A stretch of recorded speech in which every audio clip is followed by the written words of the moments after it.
Hi guys, welcome back to the channel, FPL Consult here, and today we're going to take a look at the Game Week 6 transfer tips video where I recommend some defenders, midfielders and forwards to buy now in Game Week 6. So if you guys do enjoy this one, please drop a like and also subscribe as well if you are new around here. So we're going to take a look at some defenders to buy here in this first section, and in general, before we jump into this video, I just want to say that there are a lot of games happening in Europe as we speak. While you're watching this video, some games may have already been played, right? So the Champions League is happening this week, Europa League as well.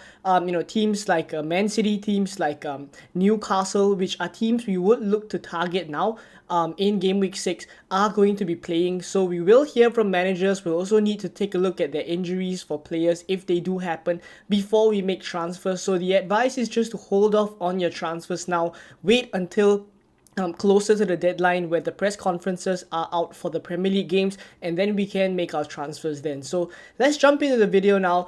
And talking about some defenders to buy, I'll be honest with you guys, there honestly aren't a lot of options outside of the Newcastle defenders, right? So obviously at the top there, next to the best buy category is Trippier, Botman and Shah. In this order is my preference basically. I've listed all of these players in order of my preference. So Trippier, Botman and Shah, the Newcastle defenders, I feel are the ones that are way up top when it comes to defenders to buy now, especially after they just kept a clean sheet against Brentford, and we already knew come Game Week 6 this is their fixture swing. So I expect a lot of people to be transferring in Newcastle defenders. So I'm going to rank them in this video, and Trippier, Botman and Shah, I've put them in this order for a couple of reasons, right? Trippier up top is simply because I feel like his goal threat is still one of the better ones. He's on set pieces as well, so his routes to points is just so great, right? And when he creates so many chances, his bonus points potential is really high as well,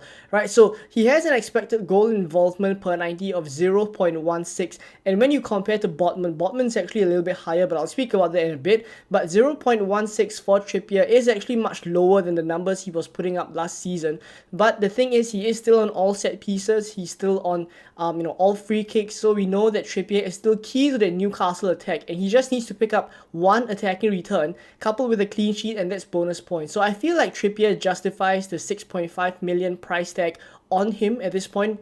And if I do have the funds, I would definitely go for Trippier, right? So if you take a look at the expected points as well, over the next 6 game weeks, Trippier is the highest at 27.2, right? So let's talk a bit about Botman now. Now the thing with Botman is he is 0.5 million cheaper than Shah, right? Shah and Botman are always being compared because they are just 0.5 million away from each other. But I think when you are talking about these two defenders, I prefer to go for Botman instead of Shah for a couple of reasons. Not only is he 0.5 million cheaper, this season his numbers in terms of expected goal involvement have really improved, right? We see in the his expected goal involvement per 90 here, as you guys can see, is 0.23, and in the Brentford game we also saw this helped out in his baseline bonus points as well, right? So where he got 3 bonus points, Shah got 2 bonus points and Trippier 1, right? So in general, I like the look of Botman as an asset more than Fabian Shah now,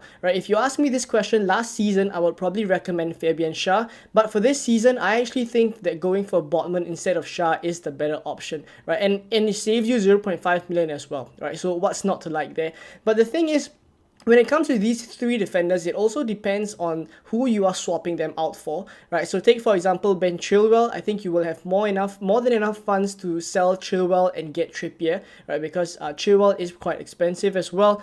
If you are on a wild card, let's say, and you want to double up on the Newcastle defense, I would actually go for Botman and Shah instead of Trippier as a double up, right? Simply because Botman plus Shah is just 9.5 million, and you can use the rest of the budget to get other players, typically like Salah, and you will want to fit Alvarez and Haaland in your team as well. So going Botman and Shah is just really cheap if you're doubling up on Newcastle defense on a wild card. So I think when it comes to these three defenders, my preference is Trippier, Botman and Shah in that order, but it still depends who you're taking them out for and also if you're on a wild card. So moving on to the next players on this list, there's Ruben Dias. Now honestly speaking, aside from the Newcastle defenders, I really don't like to go for other defenders as well, so I really advise against it. But let's say you want to go for a defender in another team, Ruben Dias from Man City, of course, is the one that I will go for. He's the only one that seems nailed in that City back line, and of course they have good fixtures for the next 2 game weeks.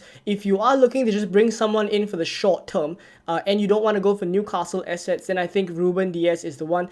The next 2 fixtures are really good, but do bear in mind that after game week 8 onwards, right, they play Arsenal and they also play Chelsea, so that's not great for Man City at all, right? So I would say that Ruben Dias is a really short-term pick, and that's why I haven't ranked him very highly. But if I wasn't to go for Newcastle defenders, that's likely where I'll go. Now, lastly, there's Matty Cash and there's Luca Dean, right? So as you guys can see here, the expected goals conceded rank for Aston Villa is 13th in the league, so their defense is definitely not watertight, right? But the thing with Cash and Luca Dean is that their attacking numbers are pretty good, especially Matty Cash, 0.44 if he continues to play in that right mid position. But the thing is, we do have to consider that going for a Aston Villa defender now in game week 6, their fixtures aren't great in game week 6, and neither is it very good in game week 7 as well. They play Chelsea in game week 6 and they play Brighton in game week 7, so I honestly don't think they will get clean sheets there. But the thing is, if you take a look at their fixture difficulty rating, it's 3rd in the league. So basically, if we rank all the teams in terms of the fixture ticker for the next 6 game weeks, Aston Villa are really up there. So if you don't want to go for Newcastle defenders, you don't want to go for City defenders, you want to look really long term and swap out, let's say, your Chelsea defender for a long term pick, then I think Matty Cash or even Luca Dean are players you can look to. They have really good numbers, especially Matty Cash, so I really like him as an option moving forward as well. But you do have to bear in mind that Alex Moreno is coming back from injury. He's joined the team in training already, so that is something you have to keep in mind when you're going for the Aston Villa pick. So let me know which defenders you guys are going for if you are selling some of your defenders, and let me know who you are selling as well. I think Chilwell to Trippier or Chilwell to Botman will be very popular this week.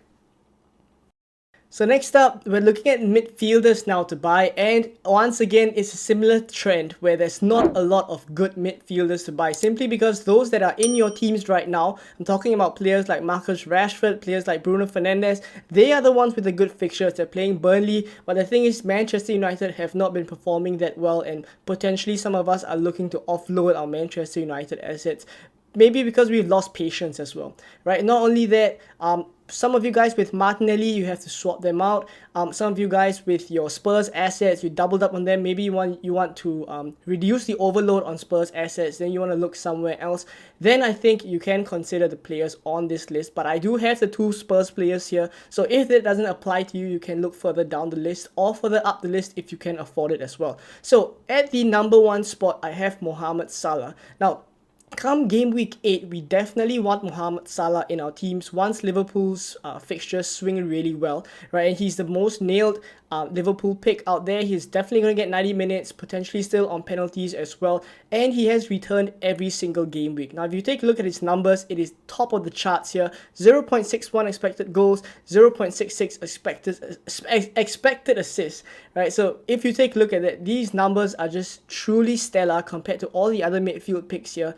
And in general, it kind of justifies his price tag of 12.5 million as well, right? So he will be a captain option, a very good captain option moving forward from game week 8 once Man City's fixtures take a turn as well. So you definitely want him in your team. If you can afford to get to him now in game week 6, I definitely would try to go for him, get ahead of the curve as well, right? In terms of expected points for the next 6 game weeks, he's 41.2, so that's really high, highest out of all the other picks here. Now, Mbeumo is a pick that I think is pretty highly owned now, but there are some players or some FPL managers who haven't gone for Mbeumo yet. I feel like you haven't missed the boat. Brentford's fixtures are still pretty good.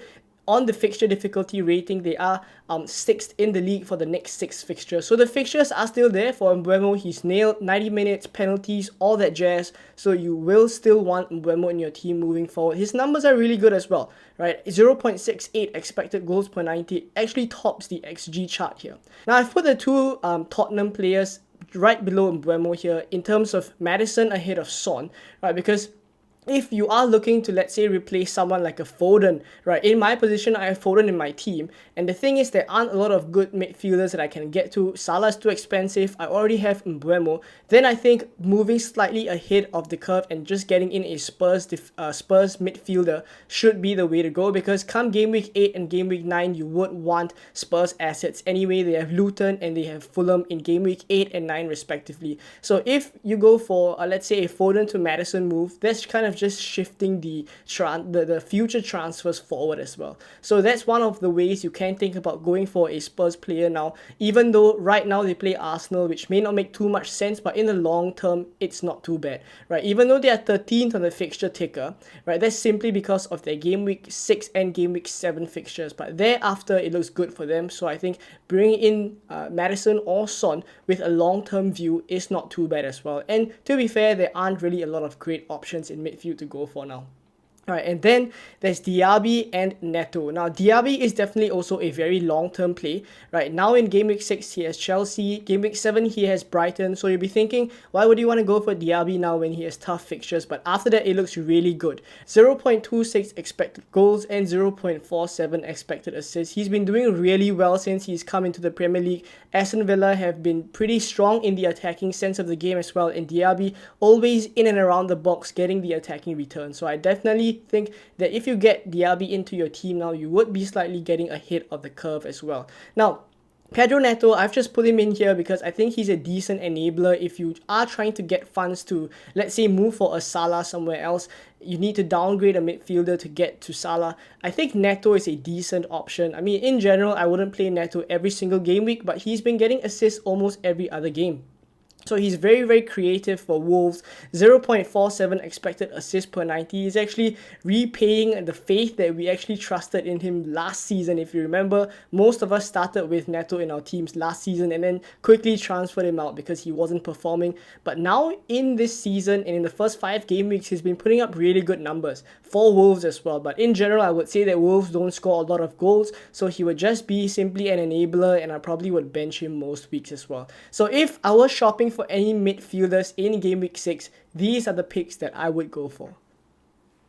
Now, lastly, we're going to talk about forwards, and obviously the player we do have to talk about is Julian Alvarez. Now, he's been getting so many FPL returns in the previous couple of game weeks, and those of you who went for Alvarez instead of Jackson in game week 3, that was almost a 26-point swing there, right? So Alvarez is just a really, really good asset that has been performing in recent times. But we do have to take note as well that Champions League is coming up, right? By the time you're watching this video, maybe Man City have already played, right? But the thing is, once Champions League kicks in, you will always tend to see rotation for the Man City team.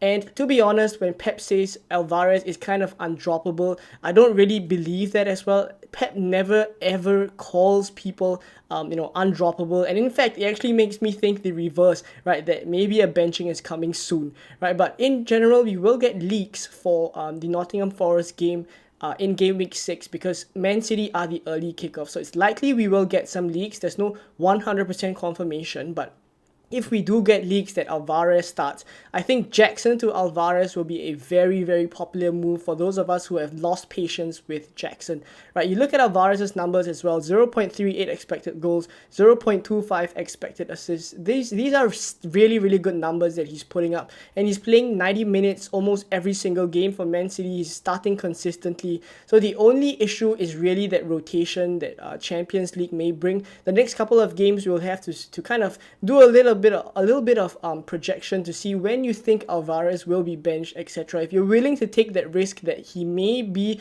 on the bench for one of the next couple of games, if you're fine with that, you can go for Alvarez. And I think a lot of people will not be able to resist Jackson to Alvarez if we do get leaks that Alvarez starts, right? Myself included, I may not be able to resist it, right? So in terms of expected points for the next 6 games, Alvarez is also pretty high at 29.2, so good to note there.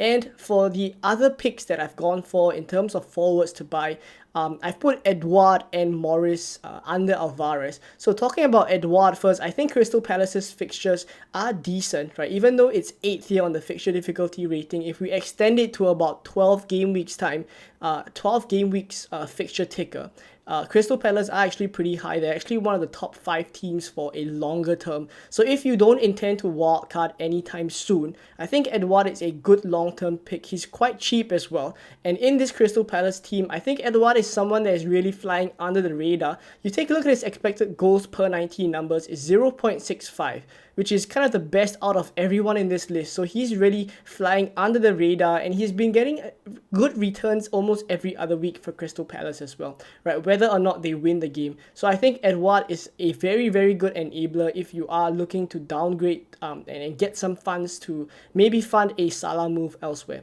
right? So next up, I have Morris. Now, of course, double game week 7 is in the back of our minds when I'm recommending Morris here. Luton are first in the fixture difficulty rating only because of their double game week 7 fixtures. So I would say that if you don't favor the Luton double game week, you can actually ignore this Morris pick. I don't mind it at all. I'm coming round to the idea that maybe we should just ignore Luton's double game week 7. It may be a trap, right? So I'm coming round to the idea that that may be a possibility. So the thing is, if you guys are a sucker for a double game week and you really want it, then definitely Morris is someone you can choose to move early now in game week 6 simply because he has Wolves, right? So that's not the worst fixture in the world. And of course, the double game week against Everton and Burnley, right? So he's my next recommendation. And then further down the list is Ollie Watkins and Callum Wilson. Now, for Ollie Watkins, I've put him higher than Wilson because Watkins is more nailed. And of course, the fixture difficulty rating puts Aston Villa third. So I do think that Watkins will be someone that you can choose to buy now and then keep for a really long time. Right? His XG and XA numbers are really good, but the only thing is that he's really underperforming these numbers. He's actually only gotten 2 assists in the first 5 game weeks, and he hasn't scored at all yet, right? So even though his expected points for the next 6 game weeks are really high at 29.4, actually the highest out of everyone here, I actually think that you could hold off on Ollie Watkins, and I probably would only get him in game week 8 because they will be playing Chelsea in game week 6 and Brighton in game week 7. So you can choose to hold off on Ollie Watkins, but if you really have to make a transfer in the forward position and you want to look very long term, then maybe Ollie Watkins, someone you can consider. And then lastly, there is Callum Wilson. Now, I really don't like this pick too much, but I put him here because Newcastle's fixtures are decent. They have the 5th place out of the 20 teams for the fixture difficulty rating over the next 6 game weeks. And Callum Wilson just scored as well, right? He scored a penalty. If he plays, he generally returns really well. And his expected goals per 90 numbers are quite inflated here because he's actually haven't had a lot of minutes here.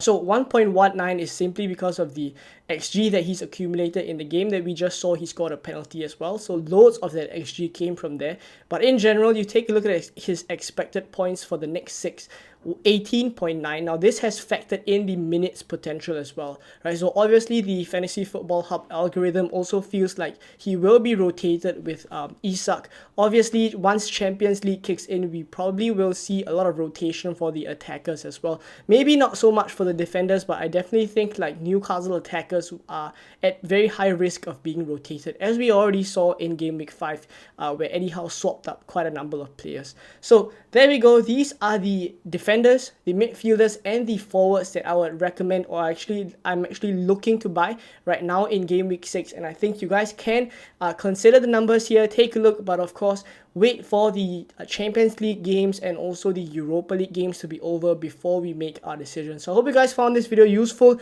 Let me know which of these players you are considering to buy and who you are selling for them as well. Let me know down in the comments below. I hope you guys enjoyed this one, and if you did, please drop a like and also subscribe as well if you are new around here. And I'll catch you guys for the team selection video coming very soon. Bye bye.